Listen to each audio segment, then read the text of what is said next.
Welcome to The Way Forward. I'm Judy Olian, president of Quinnipiac, and I'm joined today first by our co-host, Jennifer Brown, who is the dean of Quinnipiac's Law School. And then we have two wonderful guests. We have Antoinette, or Toni Bush, who is executive vice president of global government affairs for News Corp, and our own Elicia Spearman, who is our general counsel and vice president for human resources at Quinnipiac. And it is so fantastic to have three power women on this panel, and also to be celebrating Black History Month with two women of color who are really inspiration to us all. So I'm going to turn it over to Jennifer to start with the first question. Before I do that, let me just make sure that you, our participants, remember to put in your questions throughout the hour that we're together in the Q&A. Just enter your question and we'll do our very best to get to all of them along the way. Jennifer. Great, thank you, Judy, and welcome everybody. So as dean of a law school, I always love to talk to people who have become lawyers to ask, when did you first start to think that you might want to become a lawyer? What was it that attracted you to law? How did you see it, sort of advancing your own personal and perhaps professional aspirations? Would one of you like to get started with that one? Well, I'm happy to start. So my father was a lawyer. So I had the benefit of watching him and learning about the legal profession from him. He actually worked as a state's attorney in Illinois when I was growing up. And when I was in college, I did explore different things, but, I wasn't a math whiz, sciences weren't my thing. I was a history major, and the law was something that was always of interest to me because of the ability to impact society in so many different ways. So mine was a little bit different. I actually just copied my friends. They were going to go get their LSAT packages. And I said, where are you going? And what is that? Get me one. And it was just really random because I had a job already waiting for me at home after college and I was going to do that. And my brother was like, you're not going to save money. You love school. Just continue to go to law school. And I think it was literally the best decision I've ever made because it's a profession and you can do so many things with a law degree. And I've loved every minute of it. And I did have a cousin who was a lawyer in Ohio, but I didn't talk to her much about it. It was just really my friends that are around me who had parents who were lawyers and they wanted to go to law school and I just copied them. That's great. Well, it's interesting and we'll talk about your careers in greater detail, but in the end, both of you have gravitated to careers that are not the traditional law firm associate or partner. So what prompted you to gravitate in that direction? And Elicia, I think your first job was not in a law firm. Right, I wasn't in a law firm. I actually only worked for a law firm during my law school summers. And the reason I didn't really go that route, to be quite honest, is because at the time when I graduated, the lawyers that I met did not seem that happy. And if you guys know me, I don't like misery. So I did not want to be miserable. So I went the public route. I could clerk for a judge at first. Then you probably don't know this, I worked plaintiff side, representing plaintiffs doing employment law. And then from there, I just kept getting my different experiences. So I think you just go where you get a job and find out what you like and what you don't like, and then kind of mold your career from there. Yeah, and Toni, what would you say to that before we get into the specifics of your careers? I would say that because you did go to a law firm for a long time. Right. I started out in a law firm before I went into the government. And, my decision to go to a law firm was kind of like Alicia's decision to go to law school, which was, that seemed to be the easiest thing to do. And everybody was doing that. And I went to a law firm I went to a really large law firm at first, and then there was a big conflict of interest, and I ended up at a very small law firm. And I'll never forget, my mother always said to me, "Will they take you back at Kirkland and Ellis?" when I left there, because I left to go from a huge multi-city firm to a very small firm that only had 37 lawyers. But it turned out to be a great decision. And then I made the transition going into the government. And at the time, I made the decision to go into the government really because when I looked around at the law firm, in the practice area that I was in, particularly, most of the successful lawyers had spent some time in government. And a lot of people in Washington go in and out of the private sector and the government. So I'm going to just ask you a follow-up question on that. So to be specific, and the law students on this call will know these firms. You started out, as you said, Kirkland and Ellis, then to a small firm, Wiley and Wright, then to the US Senate, and we can talk about your role there, to Skadden, Arps, etc., where you headed the communications law group. And now you're essentially running all of global government affairs for a major global media firm, for News Corp. So when you look back and say, what are the common denominators? How did the dots connect looking backwards in terms of what your interests and passions are that have been fulfilled through that trajectory? I would say that once I narrowed in on focusing on communications law, which also includes media, I started out representing primarily radio and television stations before the Federal Communications Commission. And then I'm very old, so I was old enough to work on the early cell phone applications when the cellular industry was starting, when the satellite industry was starting. But I really became fascinated by technology and media. And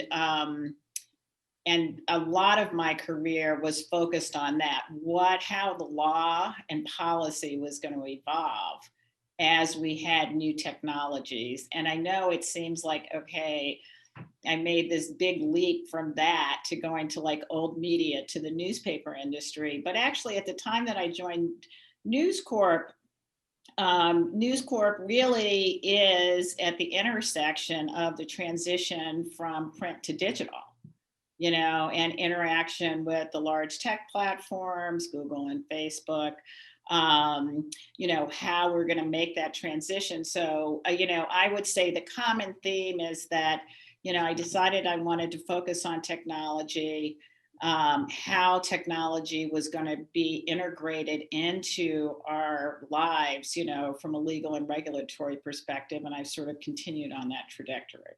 And you feel very much that News Corp is still at that cutting edge of that transition from old to new media?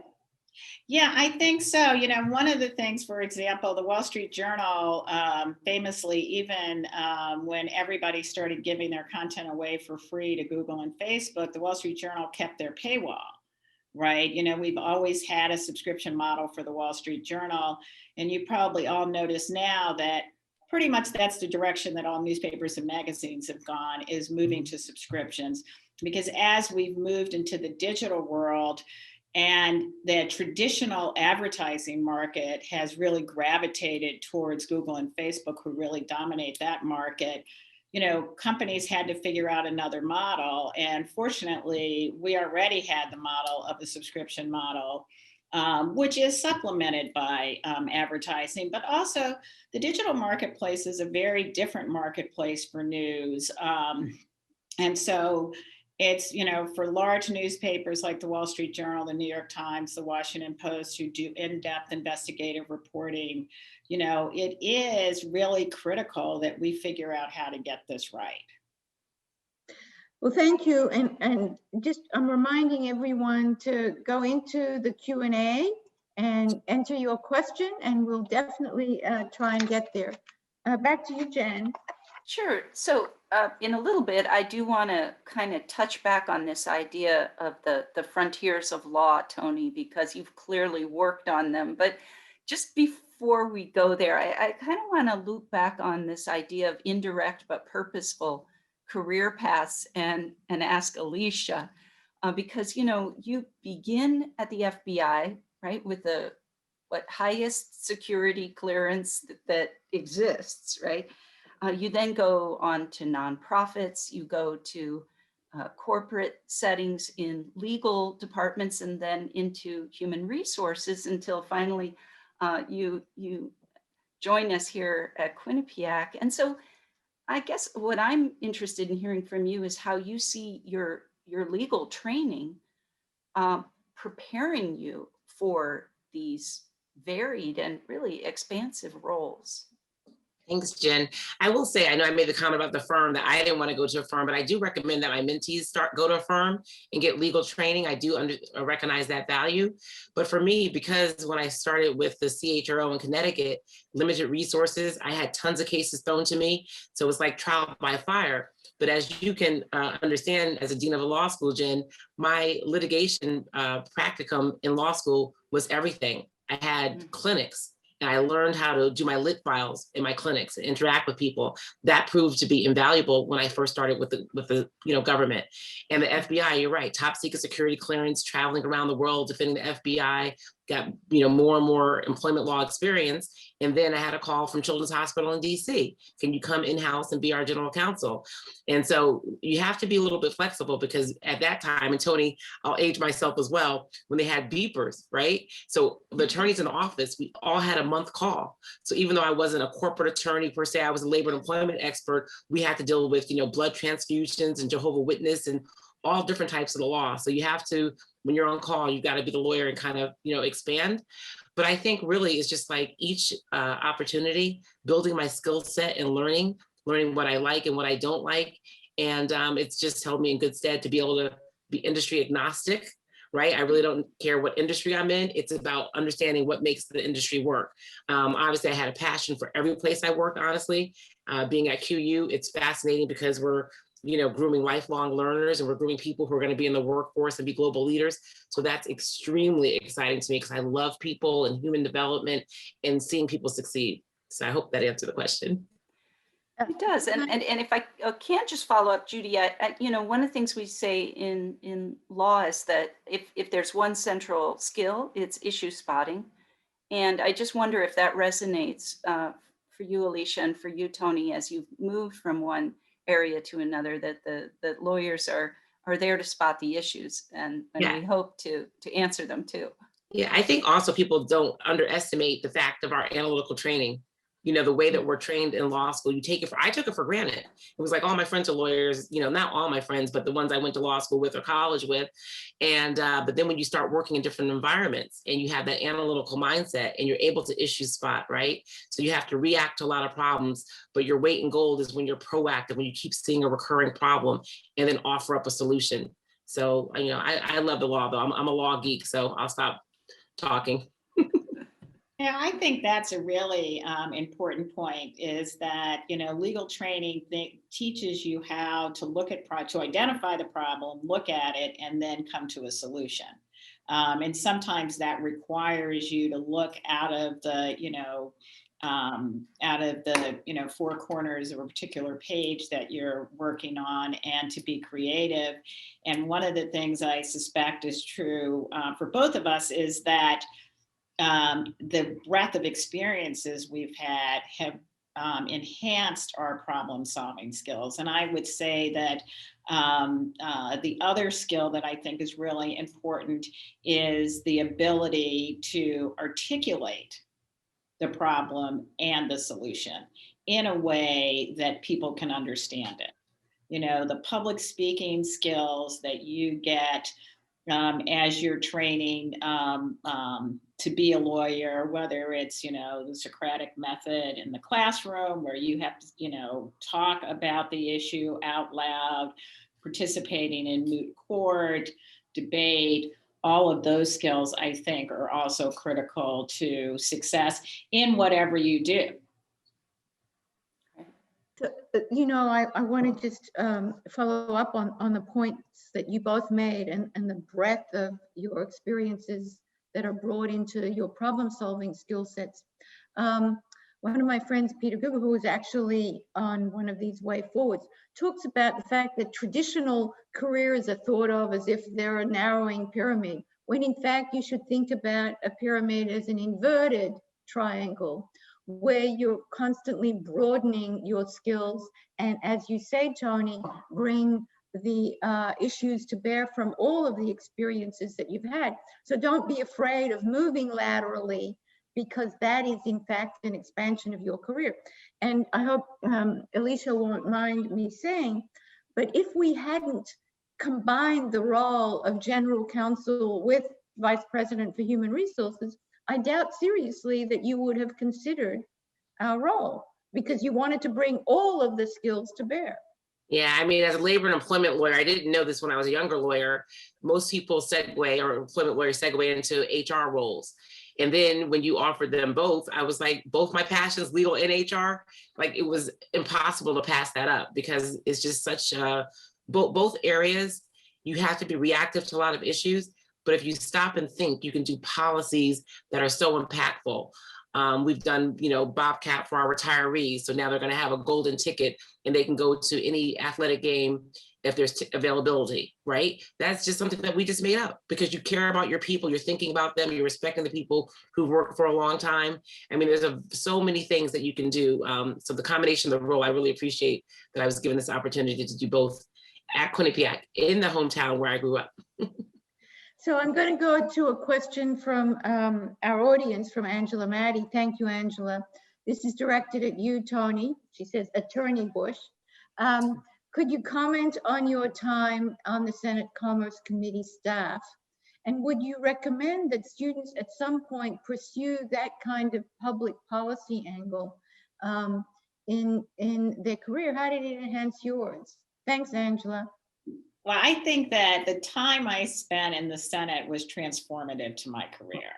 When you're in a law firm, and, I had great experiences at every law firm that I was at. And I think Elicia is right that, it provides great training, particularly in writing and analytical skills, honing that in the law firm. But my time in government gave me the opportunity to look at the communications law issues that we were dealing with at the time. It was regulation of the cable industry, public broadcasting, and also regulation of the telephone industry from the perspective of the public interest. The job, and when you're in the Senate working on a committee, is to say what would best serve the American people and how we approach, regulation, deregulation of businesses. It gave me the opportunity to be exposed to, when I went to the Senate, I had only really worked on the radio and television space. It broadened the skill sets that I had, the substantive knowledge, to including telephone companies, cellular, and cable, as well as public broadcasting. But also, the skills of bringing divergent interests together to try to get legislation. The Cable Act of 92, the Cable Act of 92 was landmark legislation because it imposed rate regulation, it reimposed rate regulation on the cable industry, but it also restructured the content community with, cable operators back then, and today are vertically integrated. You have cable operators that distribute content, but they also own content. And we enacted a provision that prohibited cable operators from depriving competitors of access to that content. And this was in the early years of the development of EchoStar and DirecTV, and it really promoted the opportunity for there to be more competition in the distribution market. So it was a transformative experience for me, both in my substantive knowledge, but also in understanding how to solve and achieve a very complicated goals, working with divergent interests. And clearly that made you, I think you were there for what, 6 years? Yeah, a little over 6 years. And that clearly made you more attractive when you came back to Skadden. Yes, it did. it created a lot of opportunities. And, I mean, some point, people always ask about networking, but, you develop a wide range of contacts when you're working in the government. But also, I think, the skill set and then when you're advising clients, or if you go to a company, you now understand both sides of the issue. You understand it from the private sector side, but you also understand what regulators and legislators are looking at. Pick up on that, Judy, just this question about working in the public interest and that service to the American people, because it seems that, as you discuss it, Toni, you're operating in this industry that is really at the crossroads of the digital revolution, and it's bringing tremendous opportunities to narrow inequality gaps, say in access to education or healthcare, a variety of services, and possibly raising living standards. And on this theme of public service, do you worry that the digital revolution could also be creating a digital divide that could exacerbate inequality, sort of leaving poor or vulnerable populations further behind? And have you thought about how we might address that potential for an exacerbation of inequality?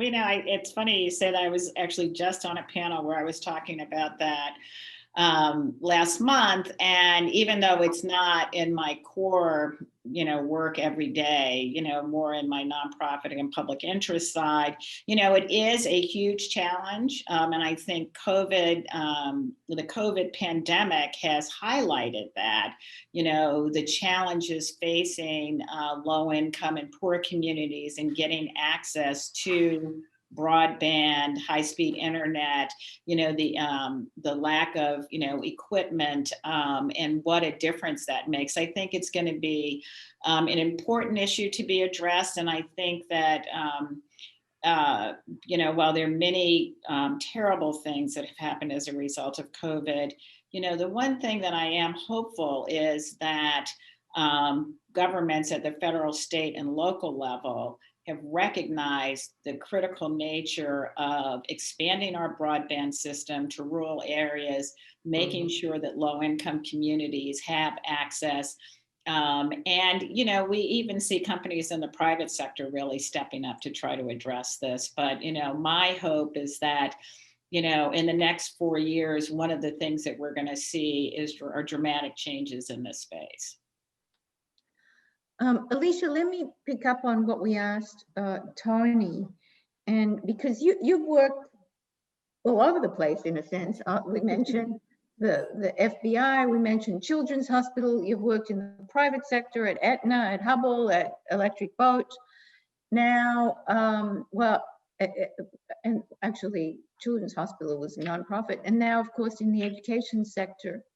How do you compare and contrast working for the federal government, working for the nonprofit sector, working for the private sector? Well, first, I want to also say I worked on the Hill too. So I interned for Congresswoman Rosa DeLauro for a semester while I was on Howard University on exchange. But then I worked for a whole summer for Congressman's office. Yeah, I just mentioned that Rosa is our congressional representative from New Haven, and now the chair of the Appropriations Committee in Congress. Yeah, she's wonderful. And I worked a whole summer for a congressman from New York. So, and then when you met me at General Dynamics Electric Boat, I had to do a lot of workforce development, right? So I'm on the Hill going with the congressman. So I agree with Toni that the federal government, some of the experiences you can get, learning to network, just understanding different points of view and how to bring people together and the perspectives to get what you want is invaluable. And for me, the federal government, FBI was a little bureaucratic, right? It was great, traveling around doing trials. But I think that just getting different experiences and knowing the parties and what people want, I think it doesn't matter about the industry, Judy. I just think you have to, your skill set and how you communicate and how you lead, how you're agile, just to bring to the forefront whatever your organization's goals are. So that's like a big thing to me. What are our goals? What are we trying to achieve? Working for an organization that's positively influencing and moving forward. And I'm reminding everyone to go to the Q&A section at the bottom of your screen and to submit questions. And Jen and I will do our very best to accommodate them. Jen, you want to? So I guess there's another thought because I know we do have students watching this, and I would love to hear from Elicia and Toni.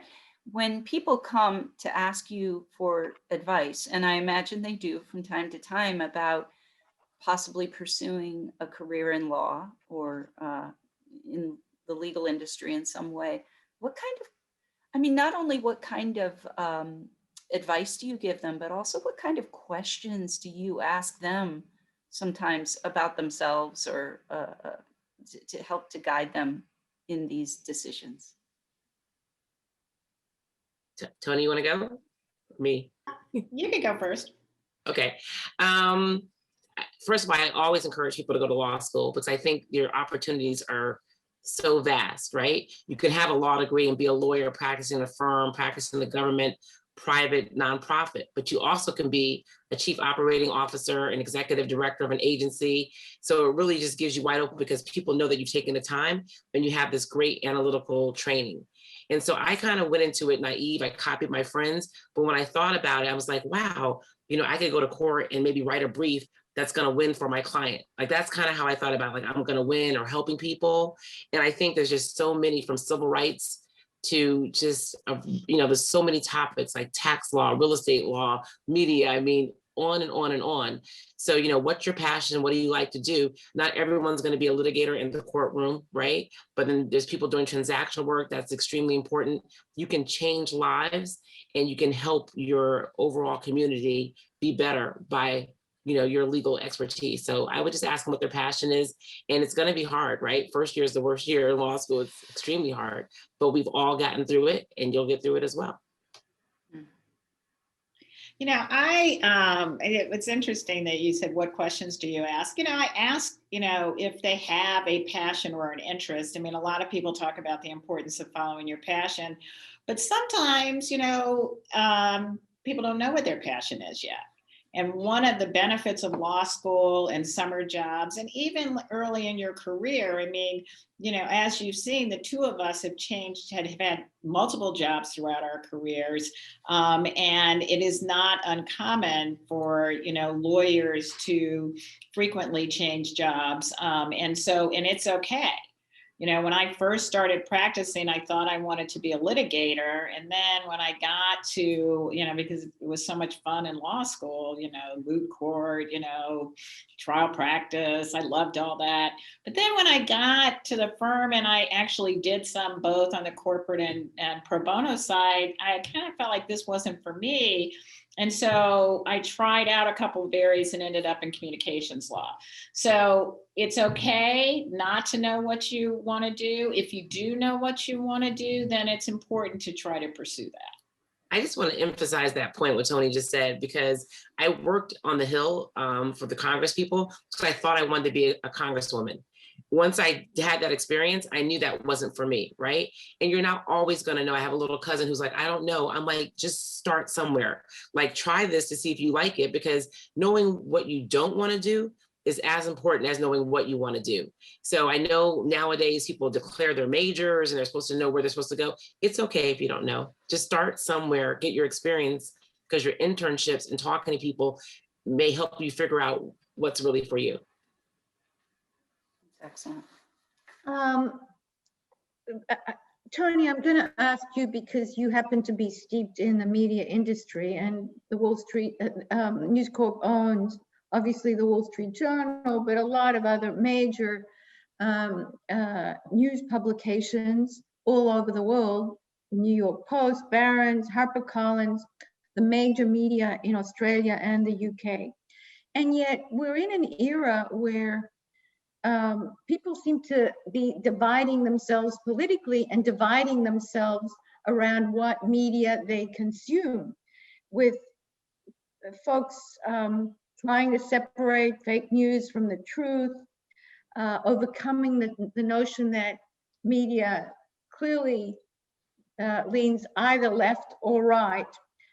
How do you restore the image of information media as being objective and fair and accurate?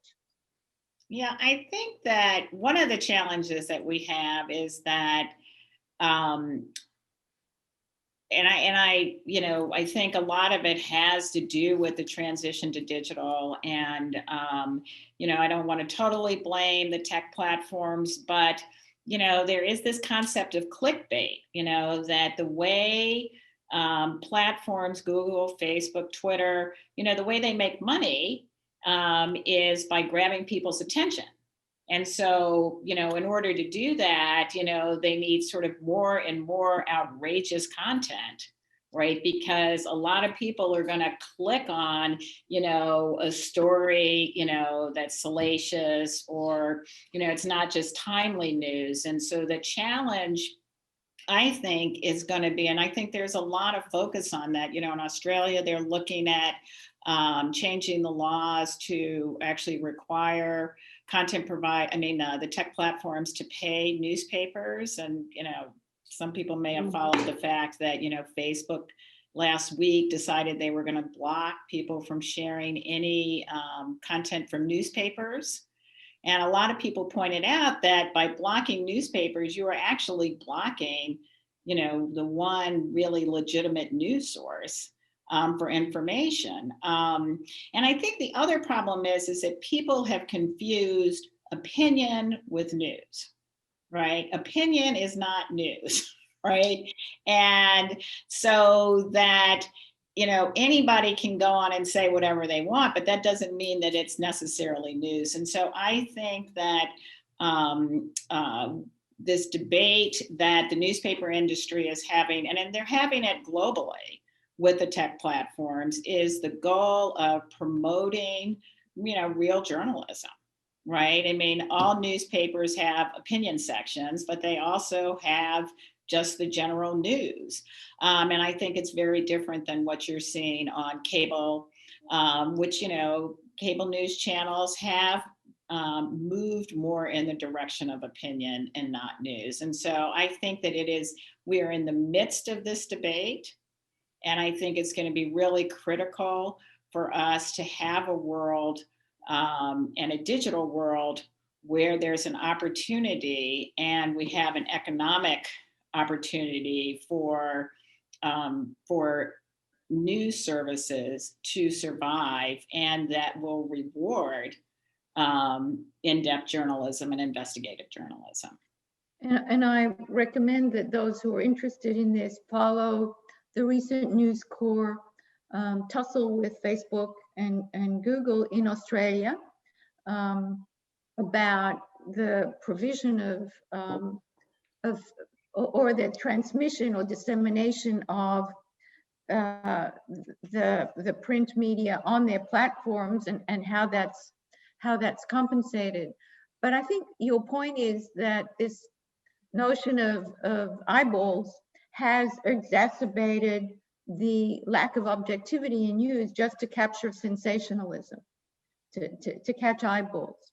I'm going to just flip the topic for a moment and give the audience some factoids, and then ask you both to reflect personally on this. So these days, and these are pretty current data, 52% of law school students are female, 36% of practicing lawyers are women. So 52 versus 36. 17% of equity partners in private law firms, as in those who share in the quote profits, 17% of equity partners in private law firms are women, and only 3% of Black women. And of the managing partners in the 200 largest law firms in the US, only 4% are women, and almost all of those are white. So I could go on and these numbers, but we get the drift that the persistence of, and I'm quoting from a very recent report of the ABA and ALM Intelligence, that the persistence of gender bias is a significant inhibitor to the advancement of all women, and especially of women of color. So here we are very fortunate to have two women of color, inspiring role models who've achieved major career success from the springboard of lawyers. I want to ask just first of all a personal question of how the last year, the tragedies, the horrifying acts of violence against Blacks has impacted you personally, and also how that has motivated you towards change around you in your communities. And I leave you to choose who's going to answer that first. I'll defer to Toni first. And this is also a question I'm picking up on that I'll follow up on, and that's from Professor Marilyn Ford, who I'm sure Elicia is good friends with, and you may know Toni, because she's a faculty member of ours. Well, there's sort of a lot packed in there, but I'm going to start with the end and then I'll work backwards. You know, with the tragedies that we've seen that have brought to the fore really the terrible discrimination that African Americans have faced in this country, you know, that has led to the Black Lives Matters movement. You know, I was thinking about this today, and I really actually feel relief. You know, while, you know, there was a huge sadness around all of the events that have happened, you know, I actually felt some relief because as an African American in corporate worlds, you know, it has been very difficult to get people to understand the lives and experience of African Americans in this country. You know, those of us who have sons, you know, that you have to have the talk with them. You know, I can't, you know, countless conversations I've had with people about it is different for African American men and women than it is for others in this society. And so having, I mean, it's terrible that these things happened. The one benefit is that we are now having much more honest and real conversations, and there's less need and burden, you know, because I did feel like, you know, it's like my responsibility to try to get people to understand this, that now you kind of get to skip that conversation a little bit and go to, okay, we acknowledge there's a problem. What is the solution? And so, you know, it's, you know, that explains why, you know, in a way, you know, I feel relief because I think out of this terrible tragedy, these series of tragedies, you know, the country, corporate America, governments around the country are having honest conversations about how to address these issues. Going back to the questions about, you know, when I started Kirkland and Ellis, I was the only Black woman lawyer in an office of 90 lawyers in Washington. And then when I left and went to the smaller firm, it was 37. I was the only, you know, when I became a partner at Skadden Arps, you know, more than 10 years later, again, I was the only African-American woman partner. And while it was frustrating in a lot of ways, you know, it was also, I viewed it also as an opportunity to mentor other women and diverse lawyers at the firm. You know, sometimes it was also helping paralegals and secretaries. But, you know, I viewed it as one of the benefits of being in that position was an opportunity to try to bring people along, to try to impact hiring decisions, you know, the hiring process, to open it up, to have the firm say, look, you know, we have a lot of, you know, people always talk about it, you know, the white shoe law firms that they only interview at the Ivy League schools, when in reality, a lot of the partners at those firms did not go to those schools, right? And so pointing that out to people and saying, okay, we need to interview at a broader selection of schools if we want to diversify, the skill set we have. And why don't we just start with some of the law firms some of the schools that you all went to, right? Because, that was a reality, but it is, it has changed, but the change is coming very slowly. But again, I think that, the events of the last year, and I also think that another silver lining of COVID has been the understanding about the ability of people to work from home. And I think that is going to help level the playing field in a lot of ways that it couldn't before, because we all felt this. I mean, even, I felt this tension when I was at the law firm about wanting to spend more time with my kids. When I first started practicing, men, paternity leave, none of that. But, men also want to spend more time with their kids. But now it is much more okay. And I think that coming out of COVID, it is going to be easier for women to stay in the legal profession, because I think some of the choices are not going to be as dire. Before Elicia answers, let me just say that Professor Ford pointed out, and you may not be aware of just how you impact others by being you, each of you, in your inspiration and as mentoring. Professor Ford pointed out that you were a role model to her daughter, Keisha Kamari, who was at Skadden. Okay, so Elicia, Yeah, I'll start the opposite way. I think that the stats you said are very true. Everyone knows that the numbers for minority female lawyers are low in women. I think the big joke in the firm for women are, should I go part-time? Because there's no such thing as part-time. So they'll get less pay and still be working full-time hours, right? So hopefully, like Toni said, now with COVID and people knowing you can work from home, that will get better. I am encouraged because personally in Connecticut, we've had Mo Ogilvie, who's been named managing partner of the Connecticut office of McCarter and English. I know her well, we're good friends.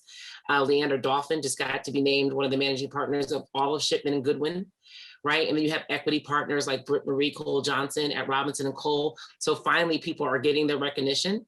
And it's funny because some people say, is it because of this, this racial reckoning? No. There's no easy quotas or anything, because you're not going to get a position, especially as an African-American woman, unless you're qualified.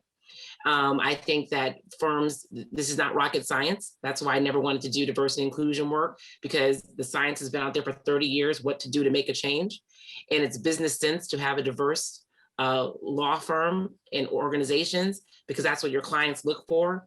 Diversity of thought changes the return on investment. It's already data proven. Once again, look at McKinsey for 30 years. So it's just do it is what you should do. Like Judy did it. Judy's management council is diverse. Just do it. She found the top players to do it. On the thing about the racial justice, the talk. My mother had to talk with me and my brother. My mother would not let my brother get a black leather jacket, because it was always the black guy in the black leather jacket, right? At that time, we grew up in Hamden. You got stopped coming to our house because why were Black people coming out to this part of the neighborhood? It's ridiculous, right? Then you fast forward, I've had to talk with my child since she was 9, because the way I was raised and the way we raised our child, racism and sexism exist. I'm sorry, they do, it does. It's not going away, but it's how you deal with them. So we were raised not to have it as an excuse, that it's unfortunate, it's unfair, but to go around it. But the interesting thing, you learn from these kids. My daughter's a senior high school student. They're not having it. They're like, Mom, it's not fair, so it's not right, right? So their sense of justice is very keen. And I think, like Toni, I think that was a really good point, Toni. I'm kind of relieved.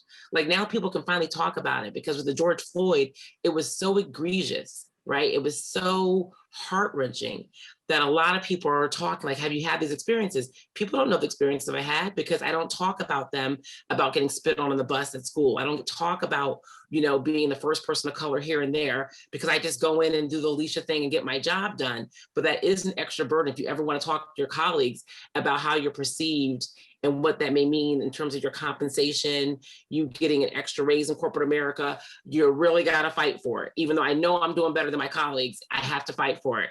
But I think that with Toni and I, Wellesley graduates, I break camp. Like, if you're not going to give me what I need and deserve, I'm leaving. And and then one thing I'll say about the social justice, the best thing I did this summer with my daughter, African-American attorneys did a silent march to the Connecticut Supreme Court. And it was just so moved. There's other marches going around. They just parted the way while we went up to Supreme Court. And then we stood on the Supreme Court, and some people gave speeches, and just looking out to that diverse crowd of people who were just angry about the injustices. Tears were rolling down my eyes and my teen's eye. And it was just something we're never gonna forget, doing signs and doing a protest with her. It was just amazing. Can I pick up, I'm thinking about what you've just been saying, both of you, about, sort of being the only one in these contexts. And Toni, I found it so moving to hear you say the one way you responded to that was to look around, to see the opportunity to lift up others around you, other women, other men and women of color, whatever positions they may have been in your organizations. But do you have other, I don't know, sort of strategies that you followed, other advice you might give to men and women of color in law who may find themselves, again, still, unfortunately, right, the only in some contexts? What other habits of mind or action did you adopt to deal with these challenges? Well, one of the things that was critically important to my success were mentors. And, I have like a lot of mentors, whether it's my mother who, always worked, while we were growing up, but was also involved in nonprofit and charitable activities, how she had, she raised 4 kids by herself and she did all this. So, whenever I was like lamenting my life with 2 kids, and a husband, I would think back on her and like, okay, she did with no husband. And so I can figure this out. But also people at my law, wherever I was, whether it was in school and at the law firms, and not only looking for other women or minorities, but finding people in leadership positions at the companies or law firms where I worked, who I could talk to, who could, advise me, on career decisions, on how to be a better lawyer, how to do it.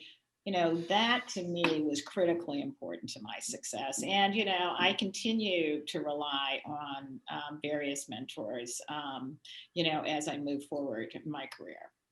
Can I just interject before Elicia responds to this, because we've gotten a couple of questions in the chat here in the Q&A about how do you get a mentor? How do you approach someone to be your mentor? And Toni, you alluded to that. Elicia, I have a feeling that you have no problem doing that. Yeah, I just think you should reach out to someone you admire. A couple things about finding support networks. When you're a young lawyer, there's Young Lawyers Division, right? You can join as a law school student. So whatever the Connecticut Bar Association, the George Crawford Black Bar Association, the Women's Division. I mean, when I left little tiny Connecticut and went to DC, that's the first organization I joined, was the Black Female Bar Association. And I was surrounded by all these people who were judges and others highfalutin positions, and then my peers, and we just kind of grew an organization together. So networks are huge. There's this one conference that I've always gone to, whether I've been in an HR role or a legal role. It's called Corporate Counsel Women of Color. And I always go to that conference because I'm surrounded by the most phenomenal women I've ever seen in my life. So I like to be around people who raise the bar and help me keep my game up. And I saw this labor and employment lawyer from Domino's Pizza. She spoke, and I just kind of waited and I tracked her down, like, you gotta be my mentor. Because I thought she was the most amazing woman ever. And so she's my friend to this day.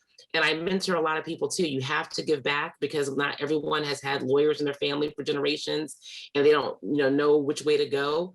And I find just talking to people and giving them advice and giving of your time, I know I could tell Toni's like this too. It just gives us joy. It gives us joy to see somebody else succeed.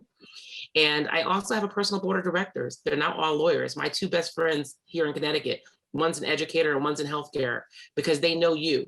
right? So they know whether you'll be happy going there. So I kind of just do a pro and con list. I talk to my board of directors, I talk to my mom, talk to my husband, and then I pray about it, and then I make my decisions. But definitely get a mentor. A mentor doesn't have to look like you, and it could be inside your organization or outside your organization. But what I'm finding too, it's reciprocal. You learn so much from your mentees as well.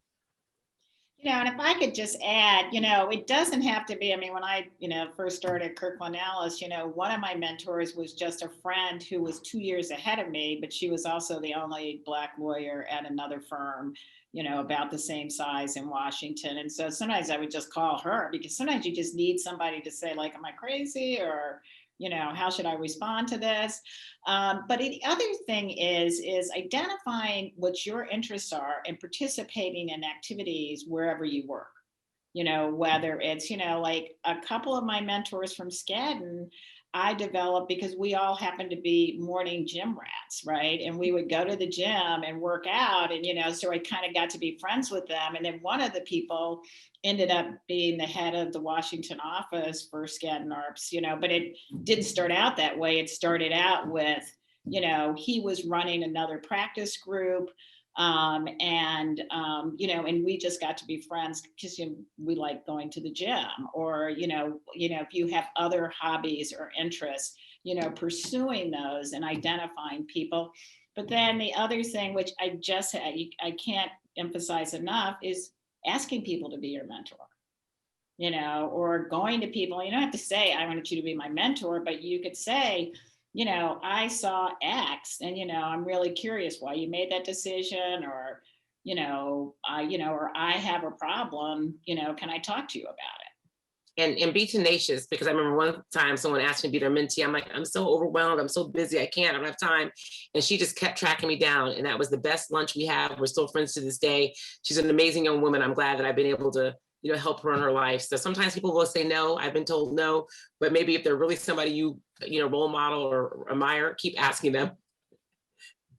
And let me ask you, because this has also come up on the Q&A, as the only person of color, and sometimes as the only female person of color, I mean, so it's a double burden, you will encounter issues in the workplace that are uncomfortable, that are perhaps downright biased, that are sometimes even cruel.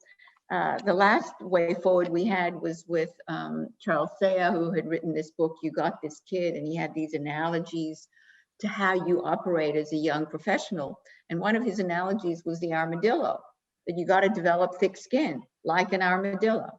So how do you respond? Did you respond? And I'm sure it still happens when things are slights, when things are offensive, when things are cruel, don't go your way in the workplace, which you think are unfair. How do you respond? Elicia, do you want to start? Sure. I think it's easier to respond when you're seasoned, because me and Toni have been in this game for a long time. So I have no hold bars responses that you probably don't want to come for me, because I'll give you a good answer. So that's different though, with being a young lawyer, right? So I think that young lawyer times, I go in the bathroom and I cry, right? When things happen that were not right, and get myself together. I also think, in this day and age, General Dynamics Electric Boat was founded in the 1920s. I was their first person of color executive, male, female, the first person of color, 2019. So I kind of ignored their presuppositions that, we only like people who are electric boat. They didn't even like people who came from other General Dynamics subsidiaries. They didn't think that you were going to work. I just did my thing. So I think that you address some of the stereotypes by just performing. And then also you just have a nice way to question, like, hey, what did you just say? I'm sorry, you said something, maybe we should talk about that. I'm not sure if you understand. So, addressing it head on at our seasoned level is much easier now, but I think there's different stages when we weren't I know I wasn't as eloquent as my response. I was very emotional about it and felt like I had to prove myself. But people talk about imposter syndrome. I also think it depends on your constitution, right? I was also fortunate, my mom and my dad, so I've never really lacked confidence. So I didn't take that on, that you may think that inadequate because I knew that I was adequate. So that's what I talked to some women. I've been on panels with some amazing young women, these IT, law techs, stuff that I could never do, right? And then I see that they lack confidence. So that's the biggest thing that I would tell women, and especially people of color, don't lack confidence. Talk to your mentors, talk to your trusted advisors, and get advice. But don't stop and not apply for a job because you think that you're not qualified. You're probably more qualified than the people who are already doing the job. Yeah, Toni? if I could add, that's also another opportunity for when a mentor can come into play. Because I had some awkward situations where, I was at a firm and like an EEO case came up, and I'm doing communications law and I'm not a labor lawyer. And they were like, oh, Toni, can you come to this hearing? I'm like, no. Right? It's not my fault you don't have any Black people to work on this, but I didn't just say no because it was a senior partner asking, but I went to the head of my group and said, it seems a little weird. This is not, how do you think I should handle it? And he took care of it for me.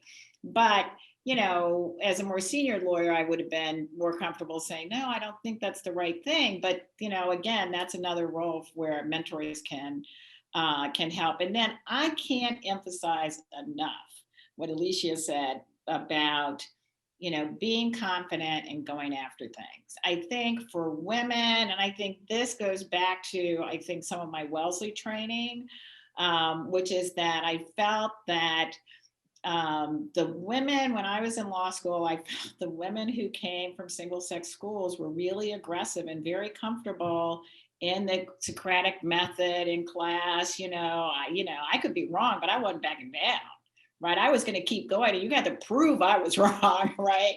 I wasn't shy about raising my hand. But I have seen a lot of women, that part of our societal training has been, we're going to, go to school and we're going to get A's and then we're going to get promoted and we're going to get this. And that does work. But once you get into the actual work world, whether it's government, corporations, law firms, you have to actually ask for what you want. Right. And that is really important and something that I see too many women doing exactly what Elicia was referring to, which is, oh, I don't have, the job says they want all these skills, and you may not have one of them, but you probably have 3 other things that they hadn't thought about that would be good for that job. And you should go for it, or you should ask to work on that case because other lawyers are doing that, and particularly men. They're very aggressive about saying, oh, that's an interesting case. I really want to work on that. And that's how a lot of work, ends up getting assigned. And please note, 4 women on this panel have obviously not been shy about broadcasting their skills. Jen, do you want to take the last question? Well, I feel as if we've covered so many wonderful things and on this topic of resilience and strength, and I'm if I could sum it up, I guess in one question is, what is your source of confidence? Where do you get that confidence? I would say mine's from my family, just having a loving and supportive family and extended friend network. Also, I think that when Toni mentioned this a little bit, take stretch assignments. Raise your hand for something that you don't know you could totally hit out the park, because that's going to build your confidence. And I do that with my team, with my direct reports, give them stuff that they probably don't think they can do, but I know they can do it. And so I think by doing a good job and doing things well, that builds your confidence. By going to someone and talking things through and as a sounding board, that can build your confidence. Going to conferences, invest in yourself and learn from others. Just take the time. It's a lot to take out a half a day or a day away from work, but that investing in yourself will give you confidence. Again, am also very fortunate to come from a very supportive family and also have a very supportive friend, mentor, base that I can draw on when I need it. But the other thing that I think is really critical, and it doesn't matter what you're doing, it's like when you take on a challenge, prepare for it. And then when you walk in the room, you're going to be confident. I mean, there's always something that's going to come up that you might not have thought about.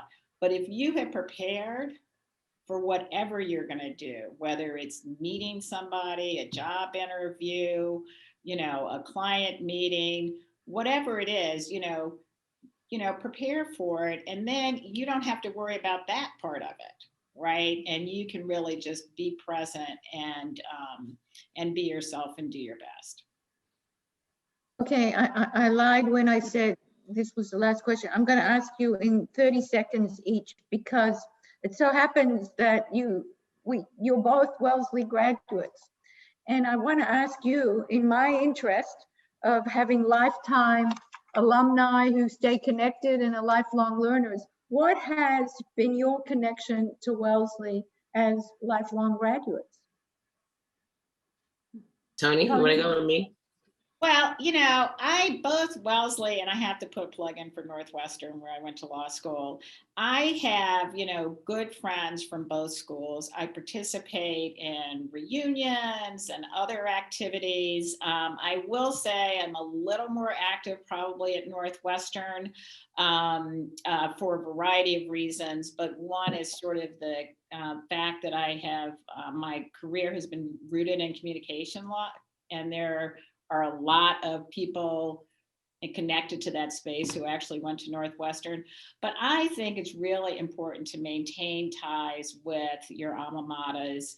Some of my closest friends are Wellesley graduates and currently active on the board of directors at Wellesley. I was not successful in getting my daughter to go there. But I never give up. I never give up. Mine's not going there either, Toni. What can we do? Yeah. But I agree. I think philanthropy and staying connected with your alma mater is very important. I was a financial aid student at Wellesley, and I definitely give back to the Wellesley Financial Aid Society in particular to make sure that other people have an opportunity to come up.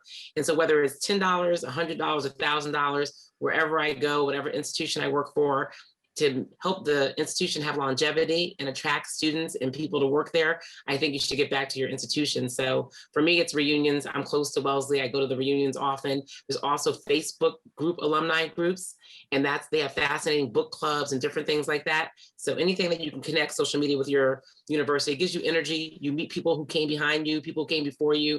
I love it. Thank you to Toni and to Elicia. What a wonderful conversation, and to Jen as my partner. Thank you for showing us the way forward.